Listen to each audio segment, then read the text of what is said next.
Olá pessoal, estamos voltando aqui. A live caiu um pouco, caiu agora há pouco. Então vamos aguardar o pessoal voltar, entrar novamente. Boa noite pessoal, boa noite a todos que estão voltando, né? A live caiu, estou aguardando novamente o Gustavo entrar. Boa noite Benéria. A gente está fazendo aqui uma entrevista com o Gustavo Moraes. A live caiu, estou aguardando ele voltar para poder a gente começar. Ele estava começando a contar um pouco sobre a história dele. Aí ele acabou de voltar.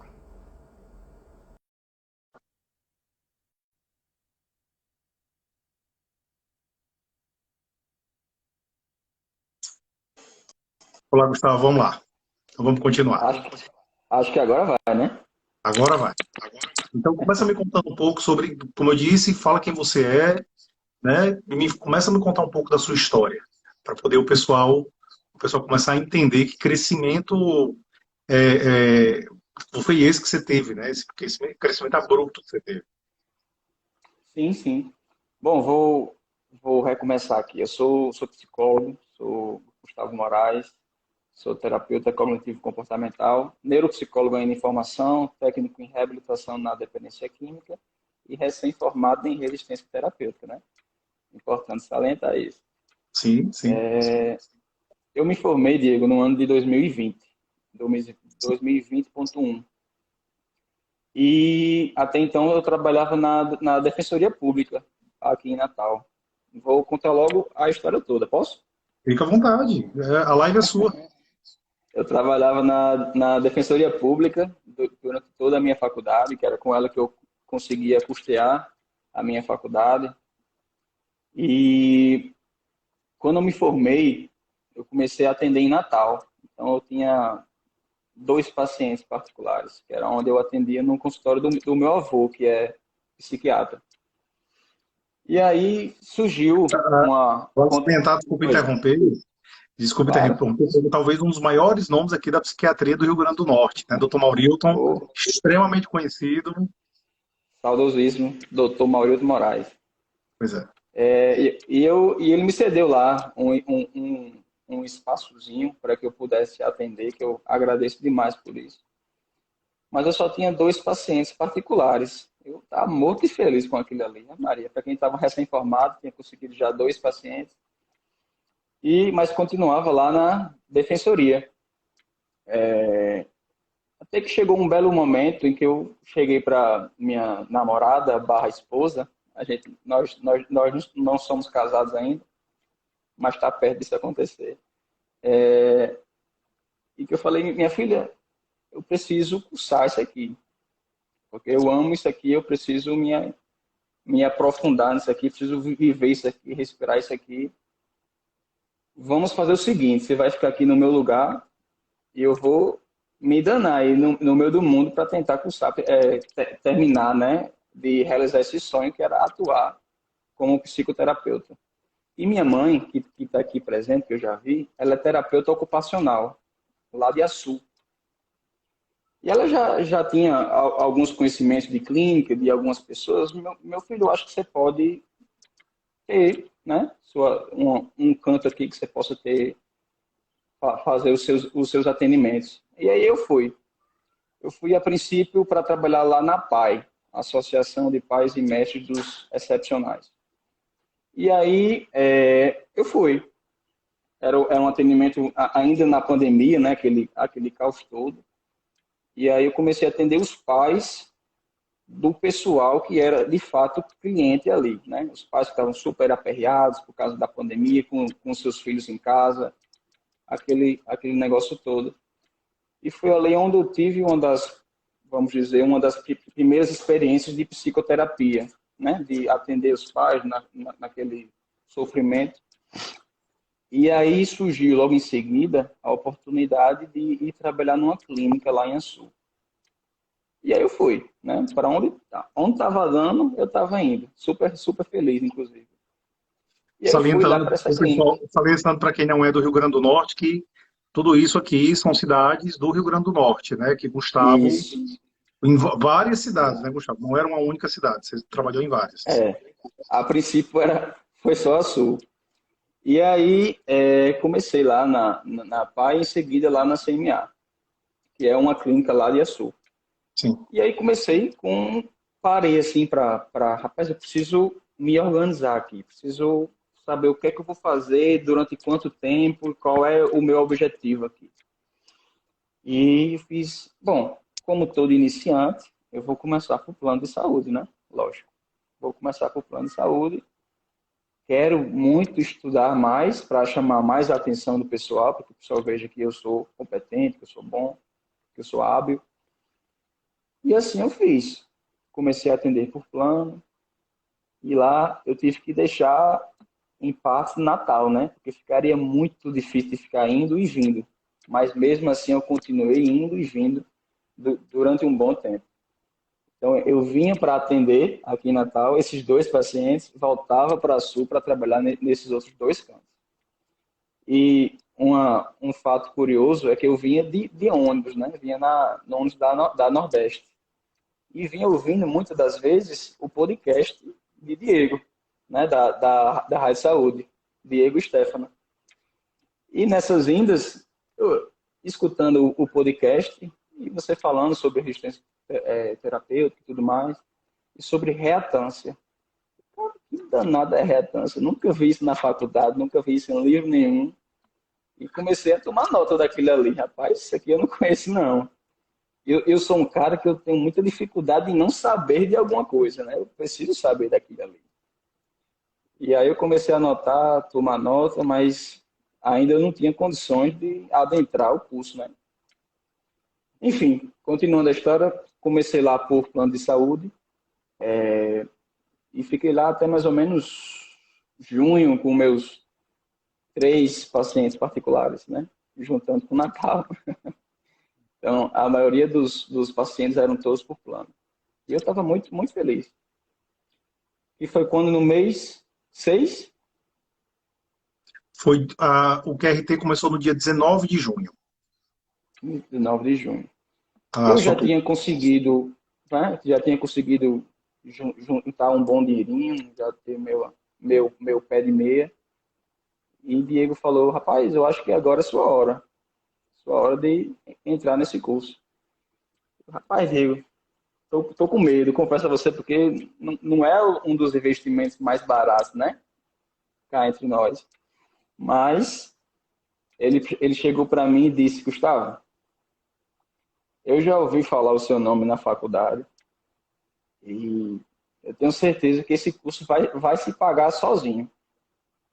Sozinho assim, né? Ele vai se pagar, você vai dar conta. o que entrar, né? O que entrar vai É. pagando o curso.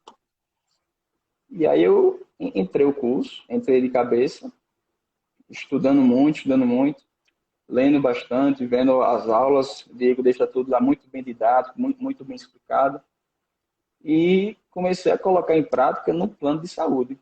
No plano de saúde, com meus pacientes do plano de saúde. E, incrivelmente, né, e não tão surpreendentemente, porque eu estava me sentindo realmente mais capacitado, os pacientes por plano foram tendo alta e gostando muito. Então, de um paciente de plano, vieram logo em seguida 2, 3 particulares, né? Então, foi quando a coisa começou a dar certo. Eu ia falando mês a mês com o Diego. Diego, cara, tá dando certo. Esse curso já se pagou, inclusive, mas tá vindo mais, vindo mais, vindo mais. E pouco tempo depois eu deixei a PAI e fiquei só na clínica. Deixei Natal também, porque estava se tornando muito inviável. E fui chamado para trabalhar num hospital lá em Mossoró. E eu fui também, né? E aí foi de 3 pacientes. Em agosto eu já estava com 11.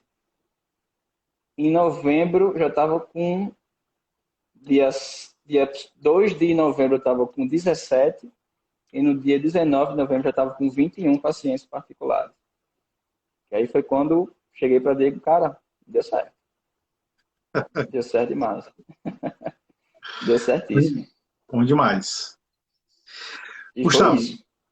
as pessoas elas não acreditam nisso. A sua história parece história de mentiroso, né? Parece. Porque é difícil acreditar que num tempo tão curto a gente consegue esse crescimento. Só para você ter uma ideia, tem vários dados que mostram que para um terapeuta ele lotar a agenda, eu vou chamar de lotar a agenda, eu estava discutindo ontem no Instagram aqui que o conceito de lotar a agenda é subjetivo. Cada um escolhe quanto é sua agenda lotada. Totalmente. Pode ser 20, É. 25, 40, 80 pacientes, né? Cada um escolhe o que é a agenda lotada para si. É, e as pessoas, a média típica é de que esse crescimento seja em 7 anos. Em 7 anos. Certo? Eu nem E você sabia disso. 7 anos para poder você conseguir chegar nesse ponto. Ok? E você já está muito perto do que seria, do que a gente poderia chamar de talvez agenda lotada para algumas pessoas, né? 25% algumas pessoas já consideram isso. A partir de que momento você começou a acreditar que era possível? Quando foi que a coisa disse assim, poxa, eu acho que vai dar certo? Digo, acho que a princípio, quando eu me senti capacitado, quando eu me senti, cara, é isso. Eu vejo porque a resistência terapêutica é algo que está em todo canto, né? Eu conversando com o Diego, eu tô vendo resistência em todo canto, cara. Aí ele, Gustavo, é isso. É Pois isso, é. resistência tá em todo canto, tá? Quando você vai numa loja e vem um vendedor, tá procurando alguma coisa, você não, tô só olhando, né? Você já vai se esquivando daquilo ali. Isso é a Sim. própria reatância, né? E então eu consegui ver e isso existe, você sabendo ou não, isso existe. Então, quando eu passei a saber ou saber mais, né, vamos dizer assim, eu conseguia entender o que o paciente estava precisando de mim, quais eram os estilos terapêuticos que eu podia adotar naquele momento ali. Isso fez toda a diferença. Fez toda a diferença para mim quando eu vi os pacientes tendo evolução, progredindo, tendo alta, pacientes mensais virarem quinzenais e depois uma vez no mês. Os pacientes, quando você vê que dá certo, eles querem continuar o vínculo, né? De quinzenal para uma vez no mês, enfim, uma vez a 2 meses para fazer a manutenção. Então, foi aí que eu vi que, rapaz, é isso. Esse é o caminho aqui. Você recebeu informações semelhantes sobre crescimento profissional na faculdade? E antes do QRT aconteceu de você receber informações de como crescer? Zero. Zero. Na faculdade, você cursa todas as matérias e chega um período específico que você escolhe. E aí, Gustavo, você vai querer a clínica ou organizacional? E eu, Certo. claro que eu escolhi a clínica, mas apenas isso. Apenas isso. Na faculdade você aprende muito o que, é que você não deve fazer, na verdade, né? Você não pode ser assim, você não pode fazer isso, você não pode, é, é, enfim, rir, você não pode rir, você não pode ser engraçado, você tem que ser uma série de coisas. E quando eu saí, eu sabia muita coisa que eu não podia fazer, que depois eu vi que pode. Então, não. Respondendo, não. Tem alguma história marcante durante esse período, durante essa jornada que você teve em cidades menores? Aconteceu alguma coisa assim peculiar, Gustavo? Que você consiga lembrar? Peculiar dentro de um cenário terapêutico, assim, Ou dentro da própria evolução profissional, talvez? assim, uma coisa que para mim foi muito importante, que minha avó, que é a ex-mulher do meu avô, que é psiquiatra, que ela é pediatra, ela falava, meu filho, não faça isso não. Não vá cursar isso não. Veja aí fulano de tal, que eu não vou dizer não. Tá aí, ó, lascado. Você vai fazer isso mesmo. Homem, faça medicina, faça que nem a sua avó. Faça medicina que dá certo, não sei o quê. Eu vou, é disso que eu gosto, é disso que eu gosto de estudar, é disso que eu sei fazer, né? Que eu já tinha sido formado. Ela, tá bom, vá lá. E nesses dias agora ela deu certo, não foi, meu filho? Foi, vó, deu certo. Eu lhe disse que ia dar certo. E ela ficou morta de feliz e tal. Então eu acho que esse foi o momento marcante para mim. Ela, Rapaz, ela é bacana. cabeça dura. É bacana porque a sua história é a história de muitos profissionais, né? Quantos dos psicólogos que estão aqui ouviram palavras como as suas? Assim, psicologia, não sei, talvez não Vai seja tão passar fome. interessante. vai passar fome. Eu passei por isso, né? Eu falo muito sobre isso. Me disseram que eu ia morrer de fome. E bacana que eu carreguei a família toda para psicologia, né? O Erley, meu irmão é psicólogo, minha Ué, esposa é psicóloga, e até meu pai, que não é psicólogo, agora é gestor de clínica de psicologia também. Então, eu saí conheci carregando. ele. Conheceu? Eu vi, Conheci ele. eu vi. Então, assim, é bacana isso, né? É bacana quando a gente pode realmente mostrar até onde a gente pode ir, realmente que diferença é essa que a psicologia ela pode fazer na vida dos psicólogos e também dos pacientes, porque ela transforma de qualquer jeito, né? Demais. Gustavo, me fala um pouco de hoje. Como é que você está hoje? Hoje, como eu deixei lá a Sul, né? Que eu agora estou em Natal, lá na Neopsicologia. Inclusive, estão todos convidados para serem meus pacientes. Eu perdi alguns pacientes, né? Claramente. Mas hoje eu estou com 18. Né? Eu já consegui recuperar. Estou com quase com uns 21 de novo. E maior parte deles hoje estão online. São pacientes online. E pronto. Estou com 18 pacientes hoje. Porque agora você está fazendo outra transição de carreira. Você está voltando novamente para a cidade natal. Isso. E confesso que não foi fácil, né? Esse processo de deixar paciente, de mudar de cidade, enfim. E hoje, como você falou aí, que está trazendo todo mundo, né? Que já trouxe todo mundo para psicologia. Tenho minha irmã também, que faz psicologia, e minha Ah, esposa que vai legal. entrar esse ano em psicologia também. Então, eu tô levando todo mundo comigo também, Seguindo o meu mesmo exemplo, né? Do jeito que eu seguindo seu fiz. exemplo. Gustavo, Exatamente. em que momento você se convenceu que deveria fazer o QRT? Em que momento eu me convenci que eu deveria fazer o QRT? Ou, Quando. Diga, pode falar. ou o que é que foi dito que te fez você se convencer de que deveria fazer? Eu acho que foi muitas coisas, na verdade. Uma delas foi o podcast, né? O podcast me fez saber de coisas que eu não sabia. E dentro do podcast, claramente, você não fala sobre tudo, né? Você está chamando o pessoal. Ei, tem isso aqui, isso aqui, isso aqui.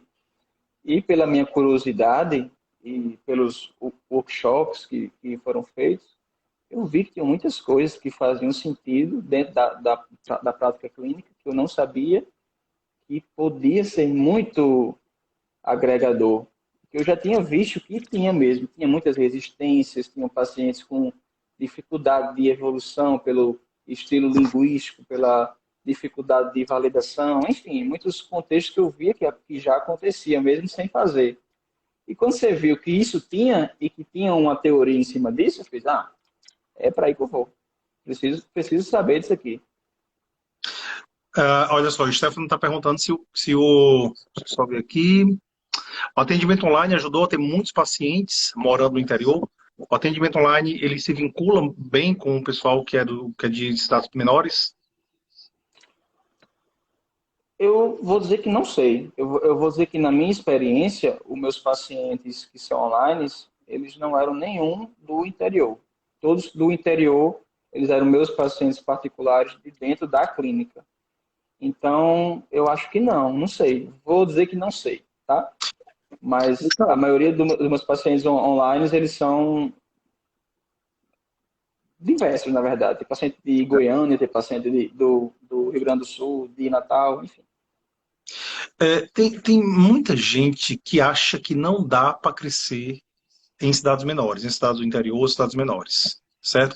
Ou acham que as pessoas não valorizam, ou acham que o valor é muito baixo. O que é que você pensa sobre isso, Gustavo?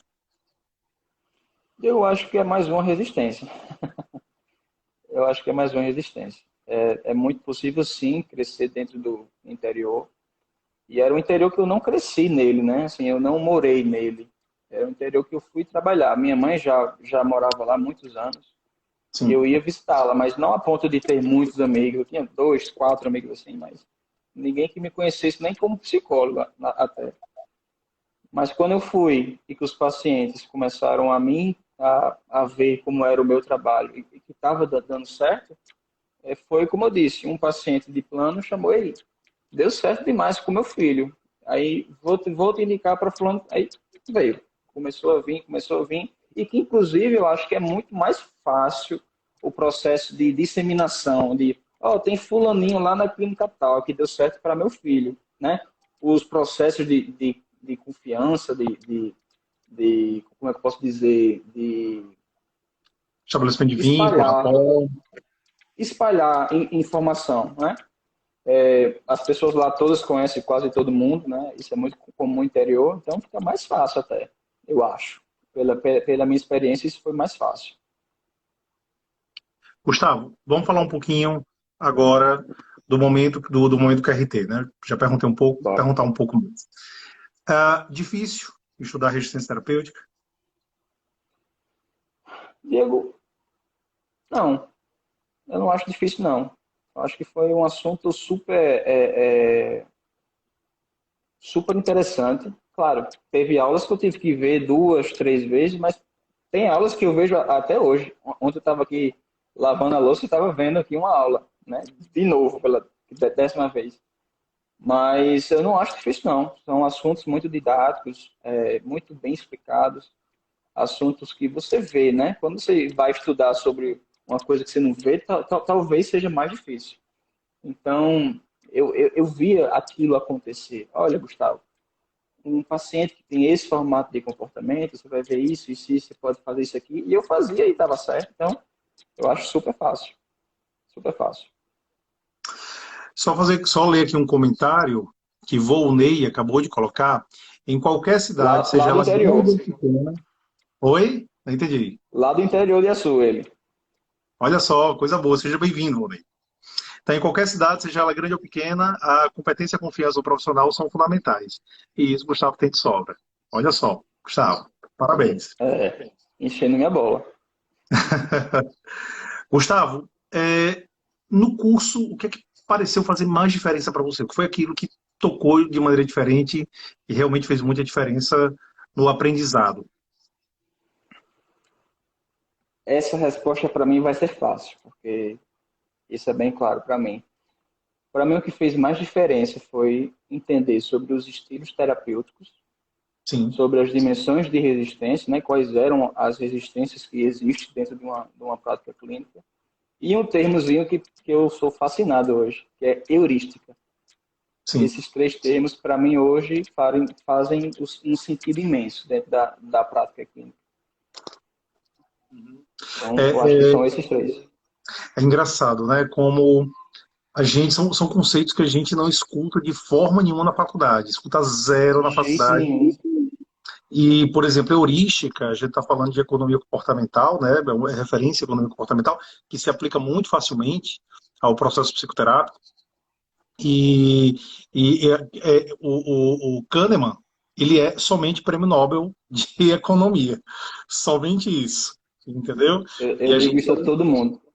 pois é, e a gente não fala sobre um autor como esse. Assim como Albert Ellis, a gente não vê o processo de resistência de Albert Ellis, nem o de Aaron Beck, né? E a gente não vê.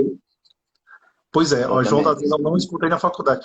Olha só uma coisa, falar aqui uma coisa que eu falo no curso, que as pessoas, quando eu falo, elas ficam. Tem gente que acredita. É engraçado. Tem gente que fica surpreso e tem gente que diz que é mentira minha. Isso aqui que eu vou falar agora. Beck fala sobre inconsciente. Ou não fala, Gustavo? Fala.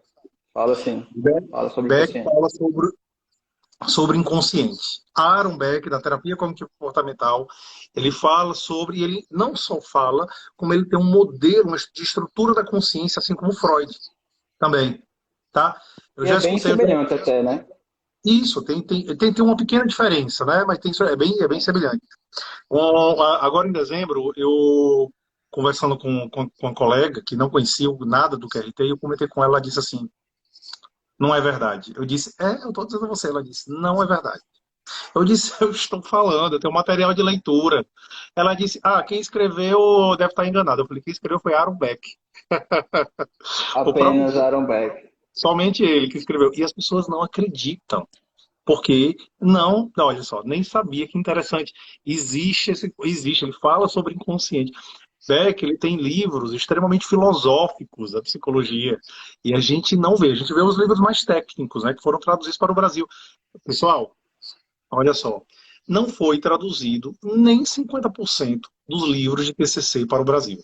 Se você fizer uma breve pesquisa, vá no Wikipédia, bote o nome do autor de TCC que você gosta, você vai ver que tem muitos livros que não foram traduzidos. Muitos. Vários desses livros sobre resistência terapêutica, o que foi que eu fiz? Eu fui atrás, traduzi para poder conseguir realmente, captar as informações adequadas e trazer para os alunos. Ok? Então, isso foi algo que foi feito, né? E justamente para poder fazer diferença. E o resultado é esse que o Gustavo está falando. A conexão aumenta, o senso de eficácia do tratamento, ele aumenta. O paciente ele tem uma sensação de que o tratamento é mais eficaz. E, querendo ou não, crescer é uma consequência, certo? É por isso que eu tenho dito que eu não falo mais em captação, Gustavo. Por isso que eu falo tanto da palavra retenção, né? Mas as pessoas elas ainda estão muito focadas na coisa da captação, que é uma palavra que eu nem gosto mais. Eu aboli essa palavra do meu dicionário, tá? Pelo menos para a psicologia ela está abolida, tá certo? Gustavo, você está nesse momento de transição. Como é que você se sente hoje, depois de ter passado por esse processo, depois de ter feito o QRT? Hoje, como psicólogo, qual é o sentimento? Eu acho que o sentimento é vamos dizer, de que eu me sinto mais capacitado, consigo entender mais os pacientes, como eu posso ser diante dos pacientes. E dentro do curso, nós trabalhamos com muitas metáforas, analogias, né? E uma delas é a do cinto do Batman. Isso. É um cinto de utilidades que você precisa saber usá-lo, como usá-lo e na hora certa. Porque se o Batman usar um mecanismo em uma hora inapropriada, não vai ter resultado nenhum e até mesmo pode piorar a situação dele, né? Sim. Então, o processo de resistência terapêutica que o QRT aborda ensina como, quando e na hora certa de usar. Então, eu me sinto muito bem preparado, muito mais do que antes, muito mais mesmo. E se você for parar para prestar atenção, os assuntos abordados não são assuntos tão complexos, né? Não são assuntos tão diferentes. Heurística, por exemplo, é uma coisa que está a todo momento, cada pessoa, eu digo, sabendo ou não, ela vai continuar existindo. É um processo de economia cognitiva onde nós concluímos coisas com poucas informações. Deixa eu até que fazer uma pergunta aqui para o pessoal, para mostrar como a heurística existe. Quero que cada um aí, se possível, pense aí em uma mulher de óculos, inteligente, gentil e tímida. Vocês acham que ela é dançarina ou ela é bibliotecária? Coloquem aí nos comentários. Você acha que essa mulher tímida, de óculos, gentil e educada, ela é dançarina ou ela é bibliotecária? Podem colocar, pessoal. Coloca Podem aí, dizer a pra gente primeira coisa que ver. vem na cabeça da análise que vocês fizeram.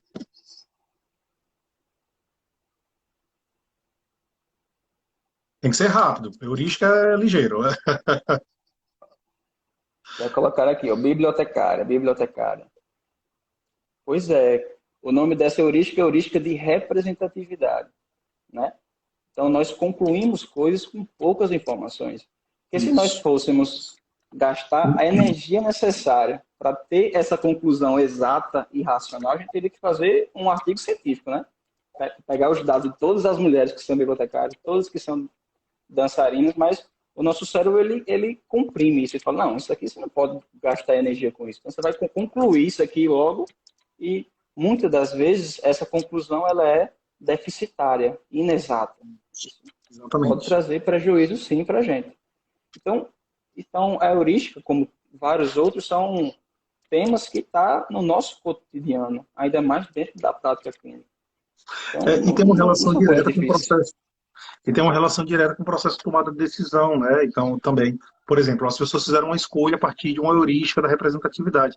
Tem uma outra brincadeira que a gente costuma fazer para poder fazer referência à heurística, que é da Mega Sena também. Então, vocês podem escolher dois números da Mega Sena. Vocês vão dizer se eu escolher o primeiro ou o segundo, ok? A mesma brincadeira muito parecida com a de Gustavo. O primeiro número Bom, eles vão ganhar. Eu previ que um dos dois números vai ganhar, tá? E vocês têm Tá. que escolher o que vocês acreditam que vai ganhar. O primeiro é o 3, 7, 14, 27, 32 e 49. O segundo número que eu previ que pode ganhar é o 1, 2, 3, 4, 5, 6. Vocês vão em que número? Botem aí, primeiro ou segundo. Quais dos dois números você escolhe para poder realmente você apostar que pode ganhar? Eu vou comentar também. Vamos lá. E aí, pessoal, primeiro número ou segundo número? Primeiro número, primeiro número, primeiro número. Olha só, todo mundo escolhe o primeiro número, porque há uma dedução de que a chance. Então, João, olha só, a resposta correta é tanto faz. Por quê? Porque a margem, a taxa, né, a proporção, a possibilidade de esse número sair é exatamente igual. É 1 para 50 milhões. Então, independente de qual seja o número, a chance de sair é de 1 para 50 milhões. Aí as pessoas dizem assim, ah, Diego, mas peraí, não é verdade, porque números aleatórios saem muito mais. Pessoal, se você for pensar em termos de grupo, quantidade de números aleatórios, ele é infinitamente maior do que quantidade de números sequenciais. Então, dá essa falsa impressão, né? Dá essa falsa impressão. Tá? Stefano já vai aqui, pegou o primeiro, já vai jogar, tá? Sábado na Mega Sena. Então, dá a falsa impressão de que as proporções são diferentes, mas não são, certo? Porque eu tenho um grupo. Se a aposta fosse, e aí, vai cair aleatório ou vai cair sequencial? Aí realmente. Aí, se você apostar em aleatório, sua chance é muito alta. Mas se for qual o número que vai cair, a chance é exatamente a mesma. Então, isso são tomadas de decisões que nossos pacientes fazem no consultório, baseado em heurísticas também, em vieses. Então, isso é um processo econômico, mental, é uma das coisas que a gente ensina no QRT. Né? Que foi até perguntado, né, que as heurísticas têm a ver com nossas crenças? Sim, né? São vieses. São vieses. Tudo a ver. Tem tudo a ver com Tudo a as ver. crenças. Quando você pega o livro da Judith Beck, pessoal, ele é um livro que ele é didático. E toda didática tem um fim, ajudar você a compreender. Toda didática tem esse fim, tá? Mas, por ser didático, às vezes é resumido. Então, você pega o livro da Judith Beck, por exemplo, ele é muito resumidinho, ele é muito sistemáticozinho, e aí muitas informações se perdem. E aí, quando você pega outros autores, como Robert Lee, o próprio Aaron Beck, você vai realmente na filosofia da coisa, Albert Ellis, né? o Daniel Kahneman, e assim por diante, aí você realmente adquire uma quantidade de conhecimento muito mais profundo. E o QRT, ele traz exatamente esses conceitos, tá bom? Exato. Gustavo, o que é que você poderia falar para quem não fez o QRT, poderia ter feito junto com você, certo? E não fez, ou que está interessado em fazer? Eu acho que se você tem interesse em entender o que seu paciente precisa, quais são os valores que você precisa entender do paciente. Se você tem curiosidade de entender ou de procurar saber quais são os estilos terapêuticos adotados e possíveis dentro de um cenário terapêutico, eu acho que é um ótimo curso para que você possa fazer. Porque a resistência ela está aí, né? A resistência ela está aí e o curso ele traz desde os axiomas da terapia cognitivo comportamental até simulação de caso. Então é um curso completo. Você entende cada um, vê na prática cada um, né? Numa simulação e depois você coloca em prática no seu consultório. Então, você saber se ligar ao paciente, entender quais são os valores dos pacientes, entender o que o paciente espera de você, o processo terapêutico está ganho. Gustavo, fala um pouquinho do seu trabalho, para poder a gente finalizar. Bom, como eu disse, sou psicólogo, terapeuta cognitivo comportamental, estou atendendo agora em Natal, lá na Neopsicologia, Capim Macio, e trabalho muito com adolescentes e adultos, né? Nas mais variadas demandas de depressão, ansiedade, problemas de transtorno de personalidade, problemas de relacionamento, enfim. Então, se sintam todos convidados, tanto a me seguir, posto bastante coisa sobre várias coisas, e tanto a vocês irem para o consultório. Ó, o Estevão está fazendo uma pergunta aí. Pode Já responder. pegou algum paciente cascudo na simulação? Rapaz, aí você pegou no meu calo, viu? Porque eu não fiz nenhuma simulação, Estevão. Não fiz nenhuma simulação.